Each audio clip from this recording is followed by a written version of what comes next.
저품격 음악방송 디스송.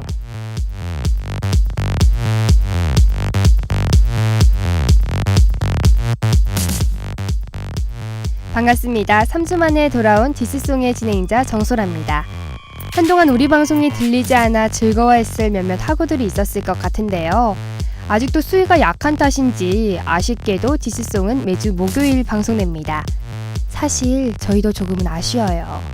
방송이 없어지면 우리 성적은 올라가거든요. 그렇다고 우리 방송이 사라지길 바란다는 거 절대 아니라는 거 다들 아시죠?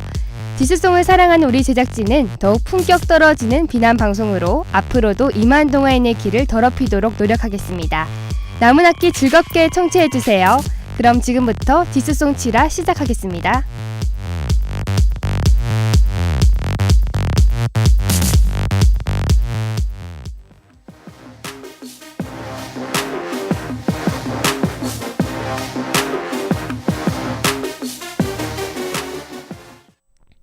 전국 경제인 연합회를 비롯한 경제단체들이 한국전력공사에게 전기요금 인하와 전기요금 체제 개편 등을 요구하고 있다고 합니다. 경영련 관계자에 따르면 최근 경제 불황으로 어려움을 겪고 있지만 전기요금은 계속해서 인상됐다고 밝혔는데요. 그는 미국 등의 선진국에 비해 우리나라의 전기요금은 터무니없이 비싸다고 밝혔습니다. 게다가 한전은 이번 연도에 13조 원가량의 영업이익을 냈기 때문에 요금을 인하해야 한다고 주장하고 있네요. 그러나 앞의 주장은 모두 반박이 가능한데요. 우리나라의 경우 산업용 전기를 원가 이하로 공급하기 때문에 외국 기업이 공장을 이전할 정도였고 이러한 적자를 감당하기 위해 계속 전기세를 인상했음에도 최근 5년간 적자 금액이 31조 원에 달한다고 합니다. 마지막으로 이번 연도에는 13조 원 이익 중 11조는 삼성동 본사 땅을 팔아나온 금액이라고 하네요. 야, 너네 대체 얼마나 나라 돈 거를 뽑아먹을 작정이냐?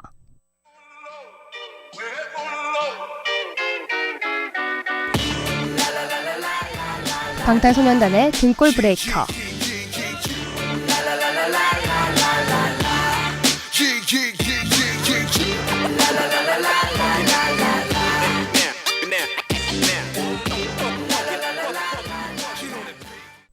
요즘 날씨가 화창해지면서 주변 공원을 찾는 분들이 많죠. 저도 이맘때면 친구들과 공원으로 나들이를 가곤 하는데요. 몇몇 대형 공원의 수중 생태계가 엄청난 속도로 파괴되고 있다고 합니다. 저는 이 얘기를 듣고 관광객 때문에 공원의 물이 오염되었다고 생각했는데요. 사실은 관광객이 아닌 낚시꾼들 때문이라고 하네요. 원래 공원은 다양한 물고기가 서식하고 있죠. 하지만 일부 몰지각한 낚시꾼들이 공원에서 낚시를 즐기겠다며 베스를 풀어놔 물고기들이 모두 잡아먹혔다고 합니다. 참고로 베스를 간략히 소개하자면 번식력이 강하고 자기 새끼까지 먹을 정도로 식성도 왕성하다고 해요. 심각한 점은 이 몰상식한 행동이 공원뿐만 아니라 계곡, 저수지 등으로 확대되고 있다고 합니다. 이 낚시꾼들은 독방에 가둬놓고 삼시세끼 베스로 된 요리만 먹어야겠어요. 베스회, 베스 매운탕, 베스 구이까지 말이죠. 와, 진짜 맛있겠다. 조인이의 맛있게 먹자.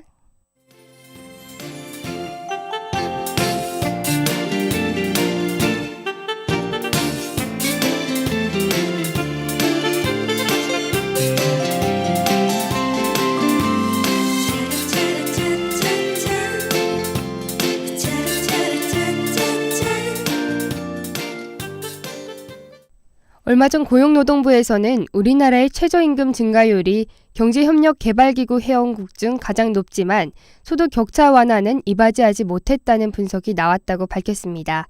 분석을 요약하자면 우리나라는 최근 3년간 최저임금을 증가시키고 사회보장 지출을 증가시켜 소득 격차를 완화하려고 노력했다는 것인데요.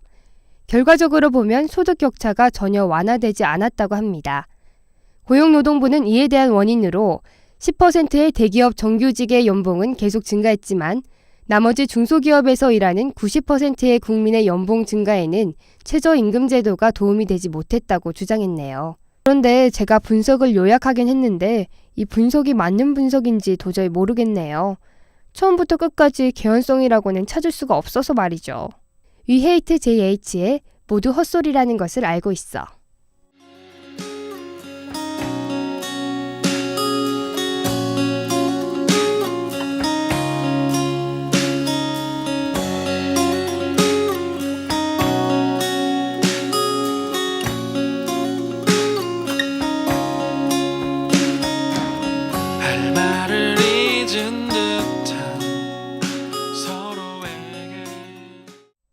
얼마 전 어느 대학의 대나무 숲에 익명의 글이 올라왔습니다.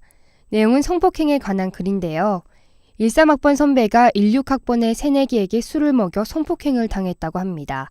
다음날 정신을 차린 피해자는 자신이 성폭행을 당했는지 사실 여부를 확인하기 위해 다시 가해자를 만났다고 하는데요. 가해자는 술 한잔 하면서 얘기해보자고 회유했고 그날 역시 술을 먹여 성폭행했다고 합니다. 그 결과 피해자는 원치 않는 임신을 하게 되었고 인공유산을 선택했다고 하는데요. 그 과정에서 가해자는 자신은 죄가 없다는 적반하장식의 태도를 보였다고 합니다. 결국 피해자는 고소하였고 가해자는 아버지가 법조인임을 들먹이며 협박하였다고 하는데요. 이후 이 사건이 쟁점이 되자 자신이 잘못했다고 고소를 취하해달라는 회유를 하고 있다고 합니다. 몇몇 언론사에서는 이 사건의 진실을 파악하기 위해 당사자를 찾고 있지만 당사자는 학교와 나에게 더는 상처를 주고 싶지 않다며 찾지 말아줄 것을 당부했다고 하는데요. 일부에서는 조작이라는 말도 들리지만 저는 이 사건이 차라리 조작이었으면 좋겠네요. 저런 인간 이하의 인간이 존재한다는 건 너무 슬픈 사실이니까요.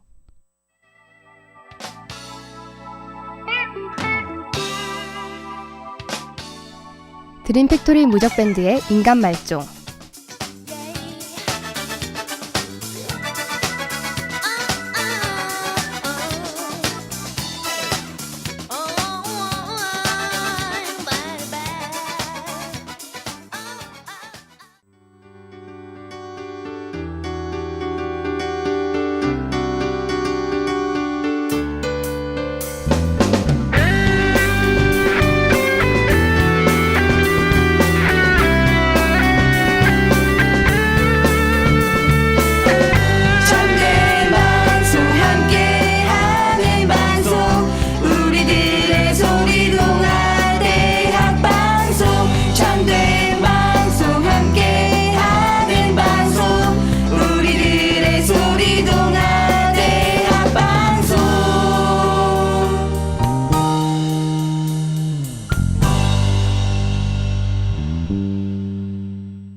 (2011년) 고려대학교 의대 학생들이 같은 학년 여학생을 성추행했던 사건이 있었죠.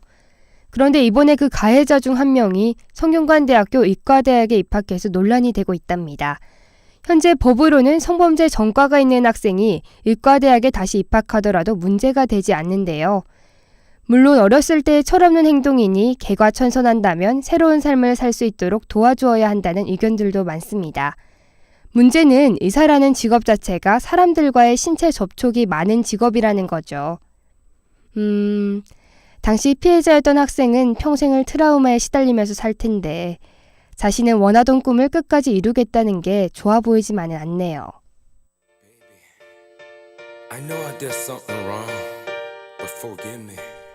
노지훈의 벌 받나봐.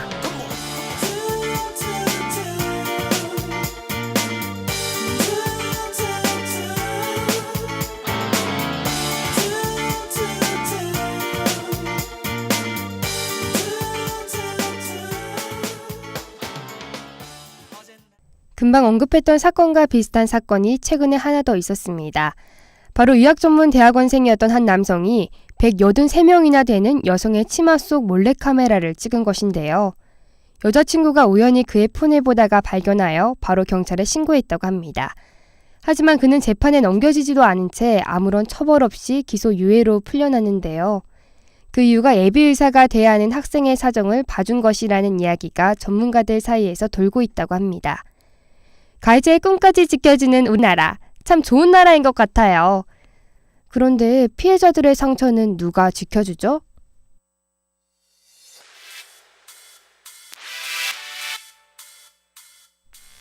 트와이스의 미쳤나봐. 맙소사 왜 이러니 왜 떠나 너만 보이면 사랑하는 사람에게 다가가 애교 부리고 있어 고맹맹이 소리까지 나도. 종종 대선 후보들을 상대로 물가와 같은 국민 생활과 관련된 질문을 하기도 하는데요. 이번 미국의 민주당 경선 후보인 힐러리 클린턴과 버니 샌더스는 지하철 타는 법이라는 질문을 받게 되었답니다. 하지만 이에 대한 후보들의 대답은 엉뚱하기 짝이 없어 웃음거리가 되고 있는데요. 샌더스는 뉴욕의 지하철 탑승 수단이 2003년에 카드로 바뀐 것도 모른 채 1년 전에도 토큰으로 지하철을 탔다고 엉뚱하게 답했습니다. 또한 샌더스가 한 실언을 부각시키기 위해 지하철역에 깜짝 등장했던 힐러리마저 메트로 카드를 제대로 다루지 못해 개찰구를 통과하는 데 큰 어려움을 겪었다고 하는데요.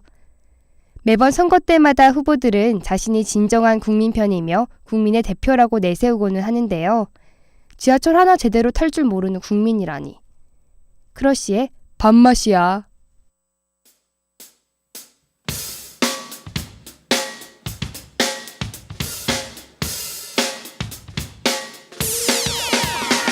미안해 반복되는 싸움 이제 그만해 지겨운 말들 날 걱정해주는 건 좋은데 얼마 전 한 공무원 응시생이 공무원증을 훔쳐 정부 서울청사에 수차례 들어가 시험 성적을 조작한 사건이 있었는데요. 도난당한 3장의 공무원증은 분실 신고를 하면 자동적으로 출입 기능을 잃는 것으로 알려져 신고가 제대로 이루어지지 않은 것이 아니냐는 논란이 있다고 합니다. 조사 결과 공무원 응시생이었던 그는 훔친 신분증으로 한 달 넘게 청사를 자유롭게 드나든 것으로 밝혀졌는데요. 한마디로 그 한 달 동안 신고가 이루어지지 않은 것이죠. 정부 청사는 2012년 60대 남성이 가짜 신분증으로 침입해 투신한 사건이 발생한 이후 청사 출입 보안 지침이 마련되었는데요. 이 매뉴얼에 따르면 출입증을 분실할 경우 지체 없이 신고해야 하는 것으로 알고 있는데 제가 잘못 알고 있는 건가요?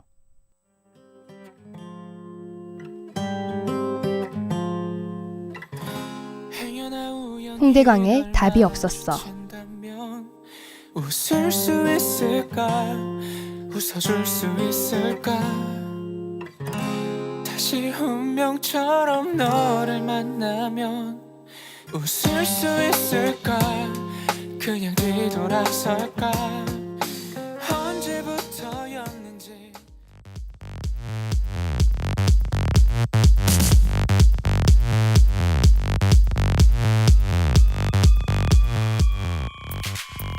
공무원 응시생의 시험 성적 조작 사건 이후 정부는 전국 정부청사의 출입 관리와 정보 보안을 전면 개선하기로 했다고 합니다. 정부는 청사 보안 문제점을 점검하는 한편 지문 인식 도입 등 보안 시스템의 강화에 나설 방침이라고 밝혔는데요. 이러한 문제의 개선도 좋지만 소 잃고 외양간 고치는 우리 정부의 뿌리 깊은 문제점은 언제 개선되는 걸까요? 지금까지 제작과 송출, 엔지니어의 이시은, 박성호 PD 수고하셨고요. 저는 진행을 맡은 아나운서 정소라였습니다.